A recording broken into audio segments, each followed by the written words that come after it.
हूँ कि ये बहुत ही एक ऐतिहासिक क्षण है और हम बाद में आएंगे उसके ऊपर में, लेकिन मैं एक दो बात की ओर सदन का ध्यान खींचना चाहूँगा। चले गए कपिल सिब्बल साहब, चले गए और शर्मा जी भी क्या कहते हैं कि नहीं हैं। अब हमको पता नहीं चल रहा है कि इनके स्पोक्समैन हैं कौन। शर्मा जी ने सवेरे सवेरे सब जोरदार ढंग से सपोर्ट किया, कल लोकसभा में सब लोगों ने सपोर्ट किया, तीन क्या कहते हैं खिलाफ में क्या कहते हैं कि मत पड़ा। आरजेडी के क्या कहते हैं कि मनोज झा जी हैं कि वो भी चले गए, उन्होंने भी सपोर्ट किया। तीन सिर्फ खिलाफ में गए, उनका नाम हम लोगों को मालूम है, ओवैसी जी वगैरह। और उसके बाद जब यहाँ मामला आया है तो खुल करके विरोध कर रहे हैं, कुछ कर रहे हैं। नहीं एक मिनट देखिए, एक minute please thank you. Please अपनी अपनी जगह बैठे। प्लीज माननीय कलिता साहब आप सब नहीं प्लीज नहीं देखिए, हमने आरजेडी के समर्थन में कहा, उन्होंने खुल के कहा कि मैं विरोध करता हूं। कृपया अपनी जगह बैठे। माननीय कलिता जी आप अपनी बात कह चुके हैं। माननीय बोराज तो मैं सब लोगों से अपील करना चाहता हूं कि इसका समर्थन करें। कपिल सिब्बल जी ने तीन बातें कही। एक, उन्होंने कहा इनकम के लिए, तो जो इनकम है वो शेड्यूल कास्ट शेड्यूल ट्राइब के लिए कोई इनकम की सीमा नहीं है, इसलिए 5,000, 10,000, 15,000 की जो बात उन्होंने कहा वो क्या कहते हैं कि गलत है। दूसरा, जो ओबीसी का है उसका आय का सीमा 8 लाख है। ये नहीं है कि 8 लाख में कितने लोग आते हैं, 8 लाख तक है, 8 रुपया से लेकर के 8 लाख तक। उसी तरीके से जो अभी क्या कहते हैं कि जो आया है उसकी भी सीमा जो है 8 लाख है और 5 एकड़ है, मतलब 5 एकड़ तक। प्लीज अपनी जगह बैठे। प्लीज देखो, तुम बेटी के माननीय मंत्री जी आप बोले, आपकी बात ही रिकॉर्ड पे जाएगी, आपकी बात ही रिकॉर्ड पे जाएगी। आप बोले इसलिए करूंगा कि अपनी जगह बैठे। प्लीज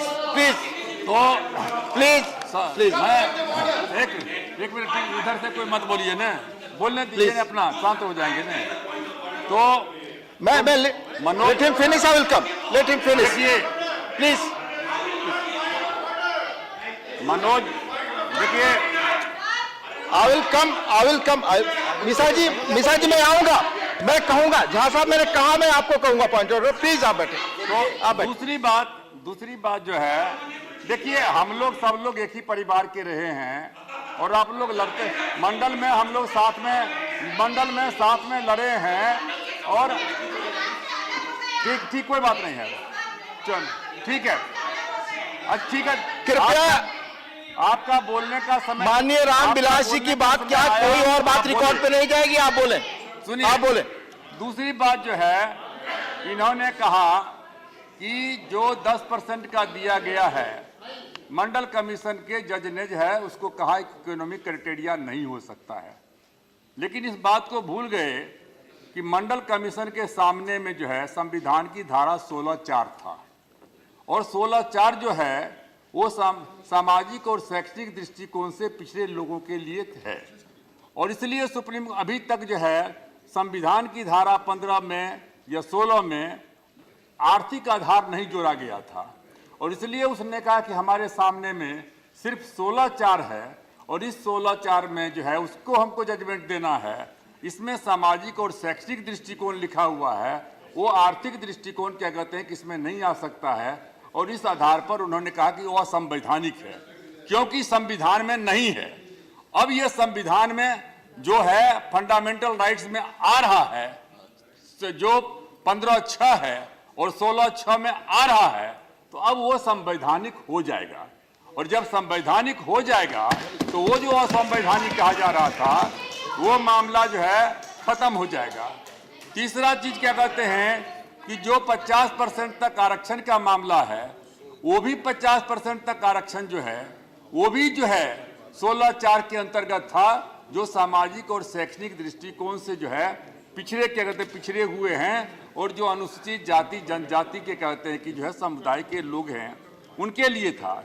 लेकिन उसके अलावे ये जो आर्थिक दृष्टिकोण से पिछड़ा हुआ है या इकोनॉमिक क्या कहते हैं कि जो गरीब लोग हैं, उनके लिए क्या कहते हैं कि जो है वो उसके अलावे है और वो संवैधानिक है। इसलिए नरसिम्हा राव की सरकार ने जो है जब कहा था, उसको नोटिफिकेशन किया था, तो उन्होंने अपने जजमेंट में कहा था कि ये मामला जो है, चूंकि हम 16(4) को देख रहे हैं, संविधान में इकोनॉमिक क्राइटेरिया कहीं नहीं है, इसलिए हम इसको क्या कहते हैं कि इसको हम एक्सेप्ट नहीं करते हैं। लेकिन जब आप संविधान में जुड़ गया है तो कोई भी आदमी कोर्ट में जाएगा, तो कोर्ट में जब जाएगा तो वो सीधे क्या कहते हैं कि संवैधानिक बन जाएगा। और उसके अलावे भी हमने मांग किया है। हम देखिए उपाध्यक्ष जी, मैं 3-4 बातें कहना चाहता हूँ। 3 कैटेगरी है। एक कैटेगरी है अनुसूचित जाति जनजाति का। तो जो अनुसूचित जाति जनजाति है उसका क्राइटेरिया सामाजिक है। वो पहले आज जो दलित जिसको कहते हैं, हालांकि दलित जो है अनुसूचित जाति है। ये अनुसूचित जाति की उत्पत्ति कहाँ से हुई? ये पहले अछूत थे, इनको छूना पाप माना जाता था।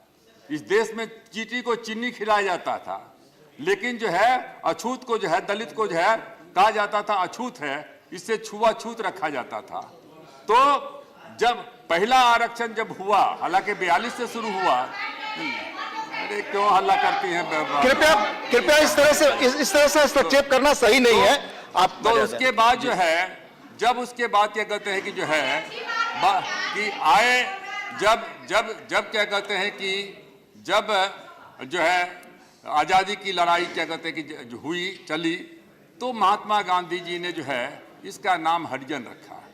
लेकिन हुआ कि हरिजन अनपार्लियामेंट्री शब्द है, और दक्षिण भारत में जो देवदासी होती है उसके जो बच्चे होते हैं उसको हरिजन कहा जाता है, इसलिए असंसदीय है। तब उसको क्या कहते हैं, बाबा साहब अम्बेडकर ने शेड्यूल कास्ट शेड्यूल ट्राइब्स कहा। शेड्यूल कास्ट का मतलब है कि वो कास्ट जो संविधान के शेड्यूल में है। तो इसलिए जो इसका आरक्षण है, इसके आरक्षण में जो है कहीं कोई सामाजिक आर्थिक आधार, ये सही नहीं है। कृपया बोलने दे, कृपया उन्हें बोलने दे।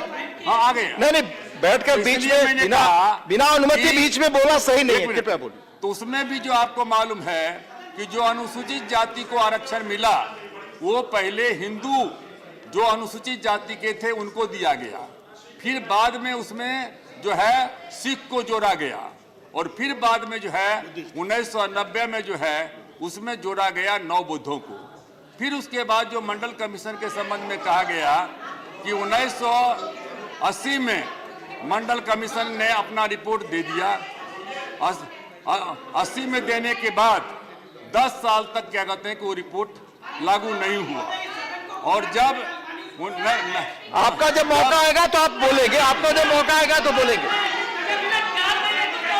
आपका जब मौका आएगा तो बोलेंगे, आपका मौका आएगा बोलिएगा। देखिए आप बोलिए। मंडल कमीशन इनको कहिए कि सतीश चंद्र मिश्रा जी हैं, उनको मालूम है।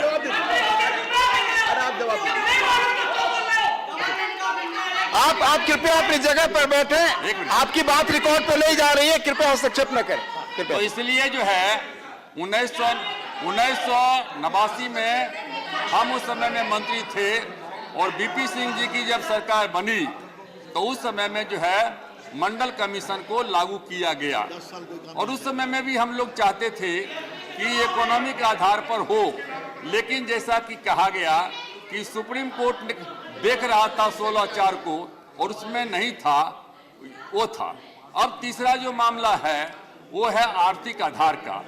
जितने भी पॉलिटिकल पार्टी के लोग हैं, हर पॉलिटिकल पार्टी ने हमेशा से कहा है कि जो आर्थिक दृष्टिकोण से पिछड़े हुए लोग हैं उनको भी क्या कहते हैं कि विशेष अवसर मिलना चाहिए। आरक्षण का मतलब होता है विशेष अवसर होता है, और जितने भी लोग हैं यहाँ क्या कहते हैं कि जो है क्या कहते हैं कि जितने भी बीएसपी में क्या कहते हैं कि नेता हैं, सतीश चंद्र मिश्रा जी, समाजवादी पार्टी में थे जनेश्वर मिश्रा जी, हम लोगों के पार्टी में क्या कहते हैं चाहे मधुल मिया हो, मामा बालेश्वर दयाल हो, एसएम जोशी हो, राजनारायण जी हो, ये सारे के सारे लोग ऊंची जाति के लोग थे। और उन लोगों ने कहा था कि ऊंची जाति के लोगों को, पिछड़ी जाति के लोगों को आगे बढ़ाने के लिए जब 100 में 60 का नारा दिया था तो पहले कहा कि इनको नमक बनना चाहिए। फिर उन्होंने कहा कि नमक अपने ऊपर में घमंड नहीं कर बैठे कि हम ही स्वाद को बनाते हैं बिगाड़ते हैं, उनको खाद बनना चाहिए। तो वो खाद बनते रहे और खाद बन करके जो है ये क्या कहते कि है इन्होंने मायावती को आगे बढ़ाया, उन लोगों ने हम लोगों को आगे बढ़ाया। कांग्रेस पार्टी में हर पार्टी के लोगों ने जो मैं आपसे अदब के साथ कहना चाहूंगा कि आप अगर जो सदन में नहीं है उनका नाम ले रहे तो अदब से नाम लीजिए। अच्छा ठीक है। आपको मालूम होना चाहिए कि बहन मायावती जी, और आप इस तरह से अगर बात कर रहे हैं तो जरा सोच समझ के बात करिए। सॉरी आप गलत तरीके से इस्तेमाल मत करिए। अरे हमने सुनिए, हमने कहा दिया, आपने कहा मैं बहन, मेरी प्यारी बहन मायावती जी, जिनको आप लोगों ने उनकी वजह से आज आप बैठे हाँ ठीक हो मैं आप अपनी बात कहें हो माननीय मिश्रा जी और अन्य प्लीज आप कहें। माननीय पासवान जी की बातों के अलावा कोई बात रिकॉर्ड पे नहीं जाएगी, आप कहें। उसमें मैं तो कहा ना, मैं कृपया बैठे। अध्यक्ष जी मैं कहना नहीं चाहता हूं, मैं एमएलए बना था संयुक्त सोशलिस्ट पार्टी से 1969 में और ये 50वां साल है। अब वो यदि कोई कहते हैं कि फलना आदमी हमको राजनीति में लाया है तो मैं नहीं कह सकता हूं। ये रिकॉर्डेड चीज है कि मैं 1969 में एमएलए बना, आज 50 साल हो रहा है, और कौन लाए किसको नहीं लाए हम उस पर नहीं जाना चाहते हैं। मैं सिर्फ इतना ही कहना चाहता हूं कि जो ऊंची जाति के लोग थे हर पार्टी में, उन लोगों ने आज तक खाद बनने का काम किया और उन लोगों की हमेशा उन लोगों ने जो है अपने ही जाति के लोगों से गाली सुनने का काम किया। और आज यदि ऊंची जाति के गरीब लोगों के लिए जिनके पास में आज़ादी के समय में 10 बीघा जमीन था, आज उसके पास में 5 कट्ठा जमीन है, वो भी क्या कहते हैं कि आज गरीब हो गए हैं। और संविधान में क्या कहते हैं गरीब की बात की जाती है और हमेशा हम लोग कन्फ्रंटेशन होते रहता था। जब दलितों का आरक्षण का मामला आया था तो सब लोग कहते थे कि पिछली मंडल कमीशन के समय में कहते थे कि मंडल कमीशन को आप क्यों सपोर्ट करते हो। हम लोगों ने कहा कि डबल लॉक लगेगा, नहीं तो क्या कहते हैं आरक्षण खत्म कर देगा कोई। तो हम लोग मिल करके क्या कहते हैं कि लड़े। और आज क्या कहते हैं कि जब ऊंची जाति के गरीब का मामला आया है तो प्लीज टेक योर सीट। सब लोगों का, you are such a senior member, mister Rangarajan, you are such a senior member, you please take your seat. Please take your seat. हम सब लोगों का फर्ज बनता है, हम प्लीज टेक, हम सब लोगों का फर्ज बनता है कि हम सब लोग मिल करके जो है हम लोग लड़ने का क्या करते हैं, प्लीज काम करें। दूसरा जो है, मंडल कमीशन के समय में मैं मंत्री था, तो मैं आपसे I'll come to you. Let him finish. I'll come. Please complete. I'll come. Let him complete. तो उपाध्यक्ष जी, मैं ये कहना चाहता हूं कि जो लोग, मैं राजनीति नहीं करना चाहता हूं, लेकिन जब नरेंद्र मोदी का सवाल आता, I'm coming. I've already told you, Mr. Rangarajan. Please. जब नरेंद्र मोदी जी का सवाल आता था तो सब लोग यही लोग कहते थे कि नरेंद्र मोदी दलित विरोधी है, पिछड़ा विरोधी है। और जब क्या कहते हैं कि जब हम लोगों ने दलित एक्ट दलित जो सुप्रीम कोर्ट ने जजमेंट दिया, वो जो सुप्रीम कोर्ट ने वही जजमेंट दिया जो बीएसपी की नेता सुप्रीमो ने अपने जो 2007 में जो है जब मुख्यमंत्री बनी थी, तो उन्होंने कहा था इसका मिसयूज हो रहा है और इसमें संशोधन होना चाहिए और एक गिरफ्तारी के पहले इसका क्या कहते हैं कि जांच होनी चाहिए। उसी के आधार पर उन्होंने दिया। और जब नरेंद्र मोदी जी की सरकार ने जो है जब पास करके दोनों सदन में के खिलाफ में लोगों ने जो है आंदोलन करना शुरू किया, कुछ लोगों ने, सब लोग चुप्पी लगा दिए, सब लोग कोई बोले नहीं कि क्यों आप कर रहे हो। इसलिए मैं आपसे कहना चाहता हूं कि आसान है कहना, बड़ा आसान है, और करना क्या कहते हैं बड़ा कठिन होता है। इसलिए मैं आपसे कहना चाहता हूं कि नरेंद्र मोदी जी ने यदि कहा है कि सबका साथ सबका विकास, तो सबके साथ में दलित भी है, आदिवासी भी है, पिछड़ा भी है, अल्पसंख्यक भी है। बाबरी बहुत हल्ला हो रहा था, राम मंदिर राम मंदिर राम मंदिर। प्रधानमंत्री ने सीधे कह दिया कि सुप्रीम कोर्ट में मामला है और जो सुप्रीम कोर्ट का फैसला होगा वही हमको मान्य होगा। उसके बाद जब प्रधानमंत्री आए थे तो संसद भवन के सामने में उन्होंने कहा था कि ये संसद हमारा मंदिर है और संविधान हमारा धर्म है, हम न हिंदू हैं न मुसलमान हैं। इसलिए ये लोग हम कहना चाहते हैं, मैं कृपया चेयर की ओर देखें, अपनी बात कहें। अध्यक्ष जी I'm coming. उपाध्यक्ष जी, मैं एक ही बात कहना चाहता हूं कि कांग्रेस में मनमोहन सिंह जी को मैं नहीं जानता हूं किस जाति के हैं, लेकिन मैं जानता हूं कि सभी ऊंची जाति के लोग रहे हैं और सारी ऊंची जाति के रहने के बावजूद भी उन्होंने जो है ऊंची जाति के लिए आरक्षण की बात नहीं की, गरीब लोगों के लिए।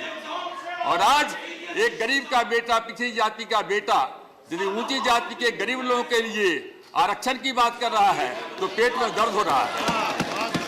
ये आरक्षण दलित आदिवासी और पिछड़ों के आरक्षण को काट करके नहीं हो रहा है, ये अलग से क्या कहते हैं दिया जा रहा है।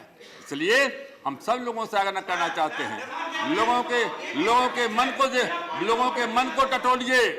कल से जब मामला आया है, सामाजिक समरसता इस तरीके से समाज में हो गया है कि सब लोग एक साथ दलित, पिछड़ा, अल्पसंख्यक, ऊंची जाति के गरीब लोग, सब लोग एक साथ मिल करके जो है सरकार की वाहवाही कर रहे हैं। हाँ, हम लोग चाहते हैं, हाँ हम जरूर चाहते हैं कि ये जो 60% आरक्षण है, ये 60% आरक्षण के खिलाफ में कोई आदमी सुप्रीम कोर्ट में नहीं जाए। उसके लिए हम लोग जरूर चाहते हैं कि इसको संविधान की जो है 9वीं सूची में डाला जाए। हम ये भी चाहते हैं कि नौकरी कम हो रही है तो निजी क्षेत्र में, प्राइवेट सेक्टर में आरक्षण हो। हम ये भी चाहते हैं कि जो जुडिशरी है, इंडियन जुडिशियल सर्विस बनाई जाए, जिसमें हर तबके के लोगों को, दलित, पिछड़ा, ऊंची जाति में जो मेरिटोरियस लोग हैं, उनको भी आने का मौका मिले। लेकिन आज ये बिल आया है, इसको आप पास कर दीजिए और आशीर्वाद दीजिए, फिर दोबारा एनडीए की सरकार बनेगी, नरेंद्र मोदी प्रधानमंत्री बनेंगे और ये सारी चीज को हम लोग लागू करेंगे। मैं माननीय सतीश